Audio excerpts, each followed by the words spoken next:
నమస్తే రమ్మగారు. నమస్తే జయ. రమ్మగారు, కృష్ణాష్టమి శుభాకాంక్షలు మీకు. మీకు కూడా జయ. సుమన్ టీవీ ప్రేక్షకులందరికీ కృష్ణాష్టమి శుభాకాంక్షలు. మరి కృష్ణాష్టమి విశిష్టత, ఆ రోజు అనుసరించాల్సిన విధానాలు, పూజా విధానం. భగవంతుడి పుట్టినరోజు, రాముల వారి పుట్టినరోజు, కృష్ణుడు పరమ పుట్టినరోజు చేసుకుంటాం. అవును కదా. రాముల వారికి ఏమో పుట్టినరోజుతో పాటు పెళ్లి కూడా చేసేస్తాం. కృష్ణుడిని మాత్రం విచిత్రంగా రాముడిని పెద్దవాడిగా ఆరాధించి కృష్ణుడిని మాత్రం బాలుడిగా ఆరాధిస్తాం మనం. ఎంత చిన్నవాడైతే అంత ముద్దు, అంత సంతోషం, అంత ప్రేమ.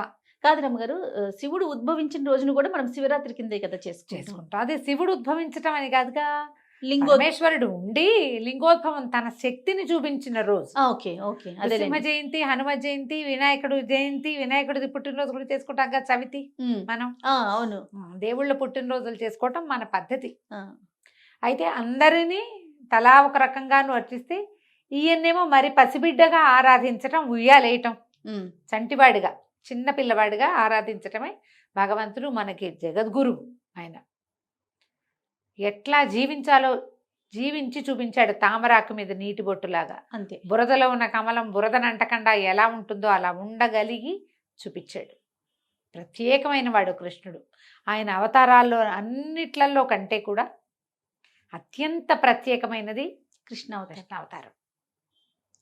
ముందు అవతారాల్లో చూస్తే చూడు, మనకి మత్స్య, కూర్మ, వరాహ, నారసింహ అవతారాల దాకా ఒక ప్రత్యేకమైన పని కోసం వచ్చి, మత్స్యావతారం వేదాలను రక్షించడానికి, కూర్మావతారం ఆ పాలకడలు చిలుకుతున్నప్పుడు అది మందర పర్వతం దిగిపోకుండా ఉండడానికి, పర్వతం దిగిపోకుండా ఉండాలి కదా, ఆ పర్వతం దిగిపోకుండా ఉండటానికి దానికి ఆపి పెట్టి వీళ్ళకి సరి చేశాడనమాట. వీళ్ళు ఇది చేయటం కోసం ఆ పాలకడల్ని చిలికే ప్రోగ్రాము సాగర మథనం, అమృత మథనం కోసం ఉపయోగపడ్డాడు.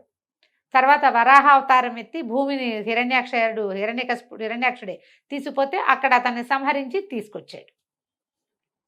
హిరణ్యకశిపుడు తీసుకొచ్చాక తర్వాత హిరణ్యకశిపుడిని వధించడం కోసం మళ్ళీ జన్మించాడు. అదేమిటి, హిరణ్యకశిపుడి తాలూకు విపరీత వరాలు, ఆ వరాల ప్రకారము వరాల్లో ఎలా కోరాడో అలాంటి స్వరూపాన్ని తీసుకున్నాడు. మనిషితోటి మరణం లేదు, జంతువుతోటి మరణం లేదు, అంటే మనిషి జంతువు రెండు కలిసినటువంటి స్వరూపంలో కనిపించాడు. తర్వాత కనపడిన వామనావతారము, పరశురామ అవతారము, రామావతారము, వీళ్ళు మానవులుగా ఉన్న వామనావతారం. తర్వాత కాలం ఏమైందో, ఈ బలిచక్రవర్తిని కిందకి పంపించేశాక వామనుడు ఏమయ్యాడు, వామనుడు ఎంతకాలం ఉన్నాడు, ఆయన ఏం చేశాడు, అదేం మనకు తెలియదు. వామనావతార ఘట్టం కొన్ని పురాణాల్లో ఉన్నది, కానీ వామన పురాణం కూడా ఉందంటారు, తెలీదు మనకి. అక్కడి నుంచి పరశురామ అవతారం ప్రత్యేకమైన విధిగా భూమి మీద క్షాత్రం ఎక్కువైందని దాన్ని తగ్గించాడు.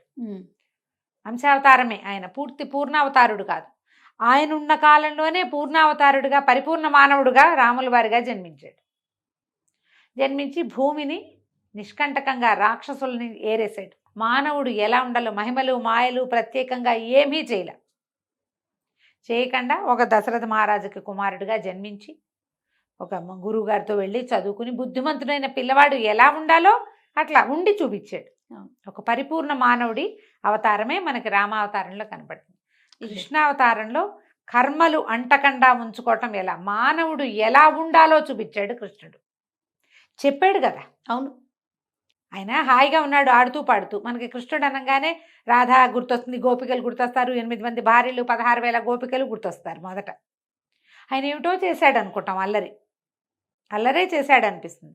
కానీ దగ్గరుండి ఆయన నడిపించిన శ్రీకృష్ణ రాయబారి నుంచి కురుక్షేత్రం దాకా ధర్మ సంస్థాపన ఎంత బాగా చేశాడు. ఎడం చేత్తో ఉన్న రాజులందరినీ చంపేయగలిగిన వాడు తను ఒక్కసారి కూడా ఆయుధం పట్టకుండా కేవలం సారథ్యం వహిస్తూ ధర్మం ప్రకారం ఎలా జరగాలో అలా జరిపించాడు కృష్ణుడు. ప్రత్యేకమైంది కాదు. 100% రామావతారంలో విల్లుంచేబూనే ఆయన 14,000 మంది రాక్షసుల్ని జనస్థానంలో సంహరించాడు. కృష్ణుడు సంహారాలు బోల్డ్ చేశాడు చిన్నప్పుడు, ఎవరి దగ్గరకు వస్తే వాళ్ళందరినీ చంపేశాడు. కానీ నిజంగా చివరికి జరిగిన 18 అక్షౌహిణుల యుద్ధంలో అంతమంది కలిసి యుద్ధం చేసేటప్పుడు అస్త్రం పట్టుకోలేదు, ఎక్కడ ఆయుధం ధరించలేదు కదా. అవును, ఆ ధరించకుండానే ఇలా ప్రత్యేకమైన పద్ధతిగా మనిషి ఎలా ఉండాలి, ఎలా జీవించాలి, ఏ రకంగా ఆలోచించాలి, ఎట్లా కర్మలు ఆచరించాలి, నేనెవరు నువ్వెవరు, భగవంతుణ్ణి ఎలా చేరుకోవాలో మనకి ఉపదేశించిన వాడు కృష్ణుడే. ఏటా ఆయన పుట్టినరోజు జరుపుకుంటాం. ఎవరికి ఎంత చేతొస్తే అంత. మనం ప్రతి పిల్లవాడు కృష్ణ జన్మాష్టమి చేసుకుంటే ఆ ఫలితం వస్తుంది, ఈ ఫలితం వస్తుంది, ఇలాంటివి చెప్పుకోకూడదు. మన ఇంట్లో పిల్లాడు ఉన్నాడు, వాడి పుట్టినరోజు చేస్తే మనకి ఏమిటి కలిసి వచ్చేది? అదే కదా, మన పిల్లవాడు సంతోషం కదా. ఏ సంతోషం కోసం మనం పిల్లల పుట్టినరోజులు, మన పుట్టినరోజులు, నాయనమ్మది అమ్మది చేస్తామో అదే పుట్టినరోజు కోసం, అదే సంతోషం కోసం పుట్టినరోజుని జరుపుకోవాలి అంతే. కృష్ణుడి పుట్టినరోజు ఒక్కొక్కళ్ళు ఒక్కొక్క విధానంగా చేస్తారు. ఊట్ల పండగ చేస్తారు, ఊట్లు కొట్టే వాళ్ళు ఉంటారు. ఇస్కాన్ వాళ్ళు చేసే విధానాలు బాగుంటాయి, చాలా ఇంట్రెస్టింగ్గా ఉంటాయి. వాళ్ళంతా భజన చేస్తారు. నామపారాయణే చేయండి, నామం పెట్టుకోండి, కలిలో మీకు మిమ్మల్ని రక్షించేది భగవన్నామమే అని చెప్పాడు కృష్ణుడు. హాయిగా రాధేకృష్ణ రాధేకృష్ణ అనుకుంటూ లాగిచ్చేసేయండి. మీరు ఏం చేయాలో అది చేయండి, ఏం చేయకూడదు అది మానేయండి. ఇదే బోధ, ఇంకంతకంటే ఏం లేదు. పెద్ద పెద్దవి చాలా బోధించాడు, అవన్నీ అక్కర్లా, కనీసం ఇంత మాత్రం చేసినా చాలు, మన సరిపోతుంది. ఆ కాస్త విధానాన్ని అనుసరిస్తూ కృష్ణాష్టమిని జరుపుకోవాలి. ఒక్కొక్కళ్ళు ఒక్కొక్క రకంగా చేస్తారు.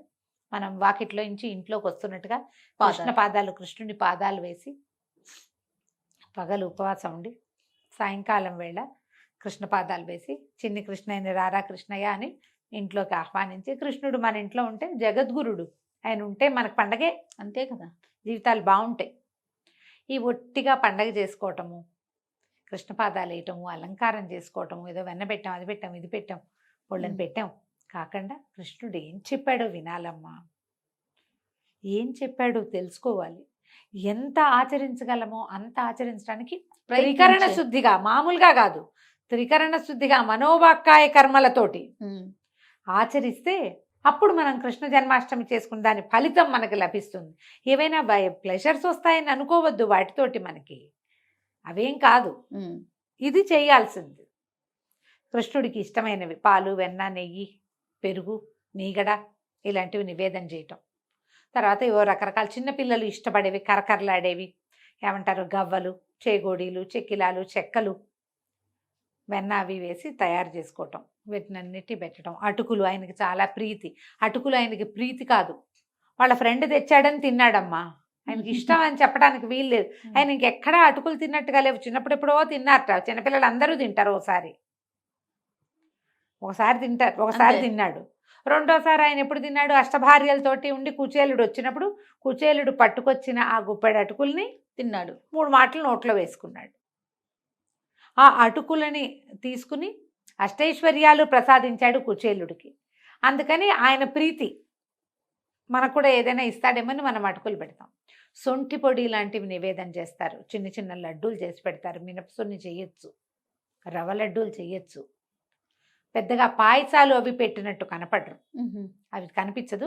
ఎక్కువగా పిల్లలు ఇష్టపడేవి, కరకరలాడేవి బోల్డని చేస్తారు. పాకుండలు, వెన్నుండలు, అలా అన్ని చిన్న చిన్నవి రకరకాల పదార్థాలు చేసి వాటన్నిటిని నివేదన చేయటం. కృష్ణాష్టకము అవి చదువుకోవటం. నేనైతే భగవద్గీత చదువుకోవాలని భావిస్తాను జయ. ఏదో ఒక అధ్యాయమైనా తీసుకుని చదివితే బాగుంటుంది. భాగవతంలో పద్యాలు చదువుకోవచ్చు. కృష్ణుడు బాల్యచేష్టలది సంబంధించిన ఓ ఘట్టమో ఓ అంకమో ఏదో ఒకటి తీసి చదువుకోవటం. ఇంట్లో పిల్లలు ఉంటే చక్కగా, ఆడపిల్లలు మగపిల్లలు చిట్టి చిట్టి పిల్లలు ఉంటే కృష్ణుడిలాగా అలంకారం చేసి సరదా పడ్డాం. అవును, మా వాడికి ఎన్నేళ్ళు వేసామో కృష్ణుడి వేషం మేము. ఎన్నేళ్ళో బాగా, వాడికి 9-10 ఏళ్ళు వచ్చేదాకా కృష్ణుడి వేసేయటమే. స్కూల్లోనూ ఏదైనా ప్రోగ్రామ్ ఉంటే వేసేసేవాళ్ళం. మేము ఇంట్లో కూడా చక్కగా తయారు చేసేవాళ్ళం. వాడికి కొంచెం మంచి ఉంగరాల జుట్టు అవి ఉండేసరికి బాగా చేసేవాళ్ళం. ఏదో ఒకటి చేసుకోవటం. కృష్ణుడికి సంబంధించిన అనేక స్తోత్రాలు బోల్డర్లు ఉన్నాయి. అష్టోత్తరం దొరుకుతుంది, చక్కగా అష్టోత్తరం చెప్పి ఓ 108 పువ్వులతోటి కృష్ణ చిట్టి ప్రతిమ ఉంటే చిన్న ప్రతిమ, ఓ చిన్న ఉయ్యాలేయటం, అందులో ఈ ప్రతిమను పెట్టి ఉయ్యాలు ఊపుతూ 4 లాలిపాటలు పాడుకోవటం చేస్తాం మేము కూడా. అట్లా మా వసంతకి చాలా సరదా. లాస్ట్ ఇయర్ కూడా చేసాం. ఏదో ఒకటి మనకి చేత అయినట్టుగా కుదిరినట్టుగా చక్కగా చేసుకోవటం. అవన్నీ ఏం చేయము, మా వల్ల కాదు, మేము బిజీ. కృష్ణాష్టమిని గుర్తు చేసుకోండి. ఓ దీపం పెట్టుకుని కొంచెం ధూపం చూపించి ఏదైనా కాస్త ప్రసాదం పెట్టండి. పాలు, పంచదార, పాలు, బెల్లం కానీ పంచదార కానీ వేసి పాలు నివేదన పెట్టినా కూడా మంచిదే. కుదిరితే ఏమైనా పళ్ళు గిళ్ళు పెట్టుకోవటము. కృష్ణ జన్మాష్టమిని పురస్కరించుకుని ఏదైనా ఒక మంచి పని చేయండి అమ్మా. ఎవరైనా ఒక పిల్లవాడికి ఒక 100 రూపాయలైనా సహాయం చేయండి. చదువుకునేందుకో తిండికో, ఉమ్, ఎవరికైనా పేద పిల్లలకి, చదువుకునే అవకాశం లేని పిల్లలు, పని చేసుకుని పొట్టపోసుకునే కుటుంబాల్లో పిల్లలకి ఏదైనా కొంచెం సాయం చేయండి. దీన్ని దేవుడి బర్త్డేని పురస్కరించుకొని ఏ మంచి పని చేసినా మంచిదే. అంతే. ఏమీ చేయలేకపోతే ఒక దండం పెట్టుకోండి మనస్ఫూర్తిగా. కృష్ణ ఇవాళ నీ పుట్టినరోజునైనా అని ఒక మాట దండం పెట్టుకుని ముందుకెళ్ళటమే. రైట్ రమ్య గారు, నమస్తే. నమస్తే చే